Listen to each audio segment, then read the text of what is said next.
ይሄ ጠቋራ የሰይጣን ጓደኛ የሆነ ልጅ በደንብ ብታንቁት ደስ ባለኝ ነበር። እውነት ለመናገር እንደው ከባድ ሰው አምጥታችሁ ነበር ማስደብደብ። የምሬን ነው የምላችሁ።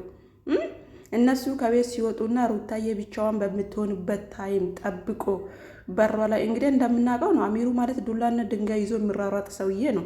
ከዚህ ውጭ ሌላ ምንም በተግባር እኮ ዜሮ ነው። ስለዚህ ብቻዋን በምትሆንበት ታይም ተጠባብቆ ከውሽሚት ጋር አጅሬው ቤት ገባ። የኔ የወንድሜ ልብስና ለእሷ ደግሞ የባሏን ልብስ ነው ፍለጋ የመጣ ነው። እናንተ ታዲያ ምን ነው የአብርሃም ደህንነት እንደዚህ ካስደሰታችሁ እኮ እሱን ራሱ ልካችሁ ሂድና ንገራትና ያለህን ንብረት ወይ ደግሞ ያለህን ቁስ ወስደህና ብላችሁ እኮ ባለቤቱን ራሱ መላክ ትችሉ ነበረ።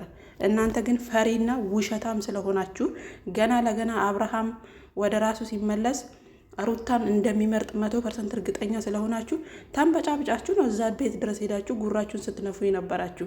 ነገር ግን ሩታዬ አይደለም ለእናንተ ለሁለት ለእናንተ መሳሳይ ለ10ም ትተርፋለች። ገባችሁ አይደለ?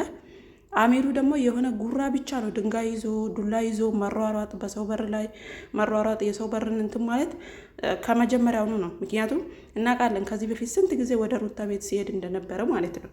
ውሽሚት ደግሞ ዛሬ የአብርሃም ቡትቱ የአማራት ልታሸተው ነው። እሷ ከዚህ በፊት የ500 ብር ሰዓት እጁ ላይ ያሰረች አይደለ እንዴ? ታዲያ አሁን 100 ብር የማይፈጀውን ልብስ ለአብርሃም መግዛት አቅቷት ነው? አብርሃምን አኖራለሁ እያለች ስትጎርር አልነበር እንዴ? እንዴት ነው ዛሬ የአብርሃም ቡትቱ የአማራት? ሲጀመር እኮ አብርሃም ከተመተተበት እኮ የአብርሃምን ልብስ ከቤት መውሰድ አይደለም እላው ላይ ያለውን ራሱ አውልቃ ነበር መጣል የነበረባት ማለት ነው።